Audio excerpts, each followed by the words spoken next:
Ассаламу алейкум. Туугандар, ассаламу алейкум. Жалпы жамаат, урматтуу достор.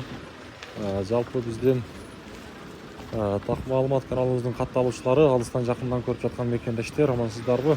Бүгүн баарыңыздарга адаттагыдай ноокаттагы валюта курс бааларын тааныштырамын. Бүгүн буюрса 23 март 2025 жыл аптанын бүгүн дем алыш күнү сааттын жебеси 12:48 болуп калды. Бүгүнкү күндөгү түшкү курстардын абалын адаттагыдай бир саат тааныштырып коеюн. Бүгүн Капитал банк менен эле ушул Доскреdo банк кызмат көрсөтөт. Доскреdo банкта сатып алды. Рубль 1 боюнча турат. Доллар 86.70, евро 93.50. Рубль 1 боюнча турат. Көрдүңүздөр, кече да 1 болгон. Акча алмаштыруучу жерде дагы эле рубльдин абалы 1 боюнча турат. Доллар 86.80, казак теңге болсо 0.17. Доллар 86.80ге түшүп калды. Каналга катталып, сөзсүз түрдө лайк деген нерсени, бекер болгон лайкты аябай басып коюңуз.